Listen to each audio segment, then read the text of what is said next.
Hey guys, it's Marco again, presenting you a Frost Mage guide for the start of the Shadowlands expansion. In this guide I'll cover everything you need to know about this spec. You have timestamps in the video description as well on the video timeline, so you can skip topics that you already know or aren't interested in. Since we have a lot to cover, let's get straight into it. Let's first start with the most important ability changes for the players who didn't pay attention to Shadowlands beta. Arcane Explosion was made baseline for all mage specs, and it's a nice addition to Frost Mages. You want to keep this on par for when you need a bit of burst AoE. Arcane Intellect now grants 5% intellect, changed from 10%. But Scrolls of Intellect no longer exist, so you will always bring some utility to the raid. Mirror Image is no longer a talent, now it's a baseline cooldown for all mages. But it's a different ability now altogether. It's no longer a DPS cooldown, those images do little to no damage to the target, they are a small defensive cooldown for damage reduction. Alter Time made its comeback, it is one of the strongest defensive abilities on a 1 minute cooldown and will be used quite often. It can't get better than that. Icy Veins is no longer on a global cooldown, this is actually my favorite change. And the last big change is to Brain Freeze proc.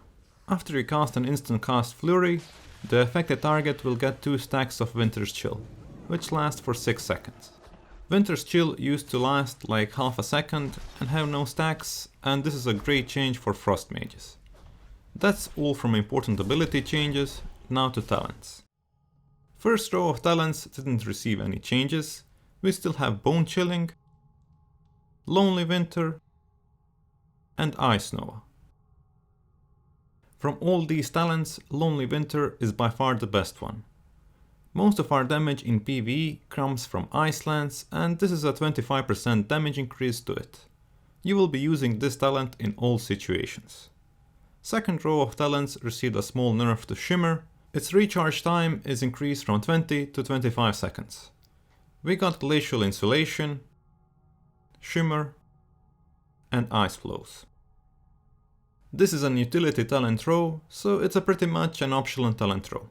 You can use either Shimmer or Ice Flows, since they offer movement possibilities, while Glacial Insulation is weird and offers just a bit more defense. Shimmer is usually a go-to in this talent row, since having 2 blinks on a separate GCD is always welcome. While Ice Flows can be used, but it's not a standard pick. Third row got a new talent option, Focus Magic. Increases the target's chance to critically hit with spells by 5% for 30 minutes. When the target critically hits, your intellect and chance to critically hit with spells is increased by 5% for 10 seconds. Rune of Power has been reworked, it no longer has 2 charges, but now it spawns immediately after you use Icy Veins. And last option of this row is Encounter's Flow, which remained unchanged. The best talent in this row should be Focus Magic, but only if you have another mage to trade buffs with. If you don't have another mage to trade buffs with, you can either use Rune of Power or Encounter's Flow. They both offer around the same damage, the only difference is that Rune of Power is more bursty, while Encounter's Flow offers constant DPS. Fourth row of talents didn't receive any changes, we still have Frozen Touch, Chain Reaction, and Ebon Bolt. This row is an easy choice since, as I already stated, our Ice Lances are our bread and butter, and Chain Reaction increases the damage of Ice Lance. With a bit of luck, you can maintain 15% increased Ice Lance damage for the whole fight. Fifth row, Frigid Winds, got a small nerf. All chilling effects reduce move speed by additional 10%, changed from 15%. Other talents are Ice Ward and Ring of Frost. This is another optional talent row, and by default I'd choose Frigid Winds. If I knew I needed to have a bit more CC, I'd take Ice Ward or Ring of Frost. They are both good, and it kinda depends on your preference. Sixth row, Comet Storm and Freezing Winds received small damage buffs, while Splitting Ice was nerfed. Second nearby target, which gets hits by our Ice Lance, receives only 65% of the damage, changed from 80%. Usually you want to take Splitting Ice in solo target fights and 2 target cleave. But when paired with one legendary power, about which I'll talk later, you will be using this talent in all situations. Freezing Rain is a nice talent in a long heavy AoE fights, and Command Storm offers some nice burst AoE for Frost Mages. 7th row and the least exciting row didn't get any changes.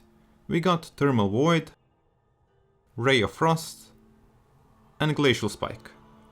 Ray of Frost is more of a PvP talent and it has no use in PvE. Glacial Spike at the moment is just a DPS loss. If you take Glacial Spike as a talent and cast it during a fight, you're losing DPS, which is a bit sad. So that leaves us with Thermal Void, and it's a go-to talent for all types of content. That's all for the talents. Now to new Shadowlands feature, Covenants. If you're planning to main Frost Mages, you have the easiest Covenant choice. You want to go for Ventier. Ventier offers Covenant ability Mirrors of Torment, which is an excellent addition to Frost Mages, and this ability itself makes a difference when it comes to solo target DPS, since it offers 3 Brain Freeze procs. Other than solo target power, this ability remains the best for Frost Mages even with more targets. Other ability which you get with choosing Ventier is Door of Shadows. Mobility ability, which is like a long range blink with a cast time. Night Fae is for me the second best Covenant for Frost Mages, only because it's good on multiple targets. At solo target fights and 2 target cleave, shifting power doesn't offer anything for Frost Mages, since we don't rely that much on cooldowns. Their other ability is Soul Shape, which is a mini blink that transforms you into a fox, which increases your move speed by 50% and allows you to cast mini blinks on a short cooldown. As soon as you cast any other ability, you're going out of the fox form. Necrolords are my third pick for Frost Mages, since their ability Deathborn is cool for bursts at 2 targets and 3 targets. Their second ability is Flashcraft, which you channel for 4 seconds. It creates a shield to up to 20% of your maximum HP. And my last Covenant pick is Kyrians. Their ability is kinda cool for solo targets, but it doesn't offer anything more than that. Mirrors of Torment offer a lot more damage than this one. Their second ability is Call Steward, my favorite ability. It calls a small owl creature which brings you potions which heal you for 20% of HP, and it removes curses, diseases, poisons and bleed effects. Soulbinds are an essential part of every Covenant. They offer you additional abilities and you level them with your renown, about which I made a separate video, which I'll leave in the description. And each Soulbind has their own key abilities. First, we'll start with Ventier. Nanja is their best Soulbind in most of the situations. I'll just quickly list their Soulbind trees and their most important abilities. You'll have enough time to pause the video if you want to read them.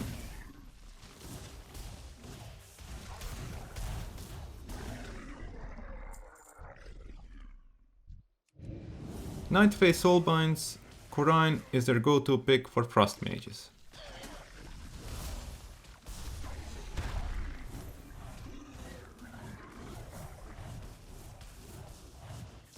Necrolords, they have one of the best Soulbinds with a many.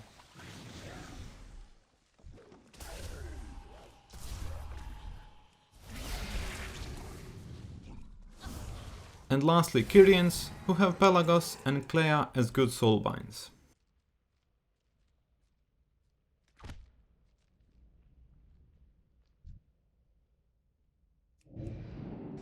Now for Conduits. We have 4 different potency conduits for Frost Mages and 1 potency conduit for each Covenant. 4 Frost Mage potency conduits are Ice Bite, increases the damage of Ice Lance against frozen enemies by 4%. Icy Propulsion, while Icy Wings is active, your critical hits reduce its cooldown by 0.78 seconds. Shivering Core, Blizzard's damage is increased by 8% and its movement speed reduction is increased by 10%. Unrelenting Cold, Frozen Orb's damage is increased by 15%. And here are the 4 Covenant conduits. Ire of the Ascended, Radiant Spark increases damage your spells deal to the target by an additional 5%. Siphon Malice, each time a Mirrors of Torment is consumed, your spell damage is increased by 2% for 10 seconds. stacking up to 3 times. Gift of the Lich, Deadborn's duration is increased by 6 seconds.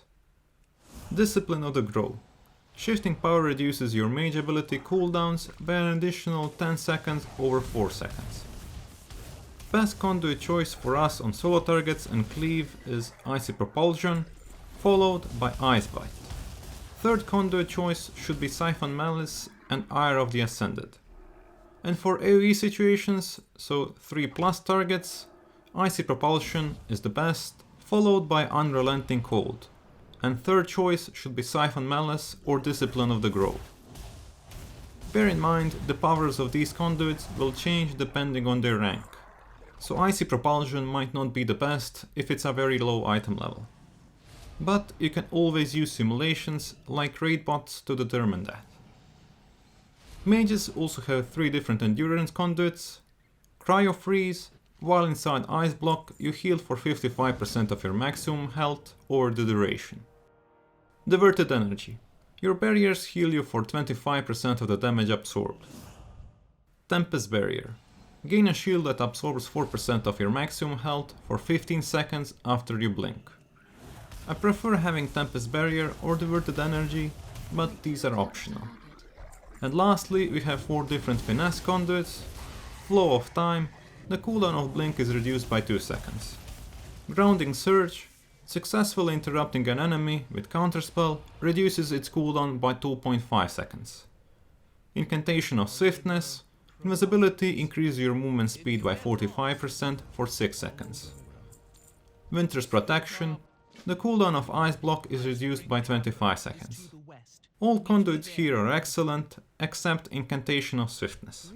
That's all about the conduits. Now for legendary powers, which are also a new addition to the game. We can choose from 9 different ones for arcane mages. I'll show them all here so I don't have to read a bunch of text. Let's go. This moisture makes my joints hurt. Best legendary for frost mages at 1 target is Slick Ice, and the second best one is Temporal Warp.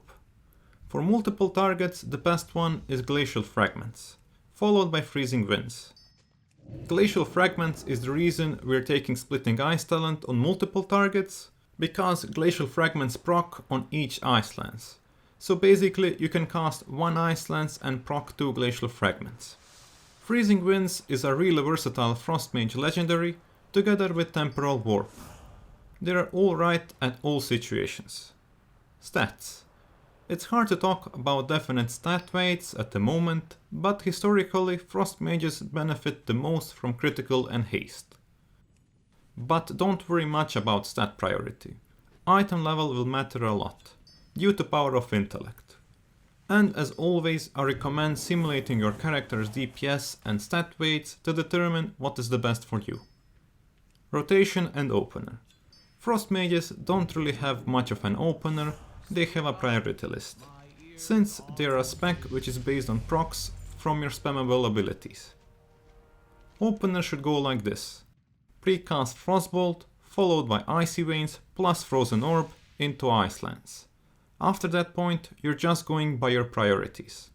You will be using Frozen Orb off cooldown and Rune of Power off cooldown, if you have the talent for it. You will be basically spamming Frostbolts the whole time until you get a proc. If you get a Fingers of Frost proc, just throw it as soon as you can, preferably after the next Frostbolt. If you get Brain Freeze proc, continue casting your Frostbolt and cast Instant Cast Flurry right after you finish your Frostbolt cast. Your Frostbolt will benefit from your Winter's Chill effect, and it won't consume it. After that, just throw 2 Ice Lances to consume 2 stacks of Winter's Chill. If you get both of the procs at the same time and you just started casting a Frostbolt, you can quickly cancel it and throw an Ice Lance so you don't waste it. If you are already too deeply into the cast, just cast that Frostbolt and throw Flurry. You're going to waste 1 Fingers of Frost, but that's better than wasting a possible Brain Freeze proc. And that's pretty much it. And now for AoE. At 2 targets, you want to do everything the same with exception of casting Blizzard. At 3+ targets, if I have Glacial Fragments legendary, I completely stop casting Frostbolts. and I just focus on spamming Ice Lances together with Frozen Orbs and Blizzard. Now, how to use Covenant abilities properly. I use Radiant Spark after I cast Frozen Orb or if I get an instant cast Flurry. I'll cast Radiant Spark before that instant cast Flurry. Deadborn should be used off cooldown, or if there is some situation in which you can wait for 3 targets. I don't really use Shifting Power with Frost Mages on solo targets, and lastly Mirrors. When Mirrors proc, you won't always have time to cast Frostbolt before Flurry, so I'll just sometimes cast an instant cast Flurry plus 2 times Ice Lance. This video is already too long, so I'll only demonstrate the rotation without the use of Covenant powers.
And that's it for the rotation. Frost is a fun spec, but it's very easy to play and to master. Currently on Shadowlands it offers the best DPS at 2+ targets, while Fire is taking a win at solo target fights. And that's it for this video, I hope you guys liked it. If you have any questions, please ask them in the comments. And did you know that only 7.4% of the people who watch me are also subscribed? So please subscribe, it's free and it will help me a lot. Thank you, and until next time, take care.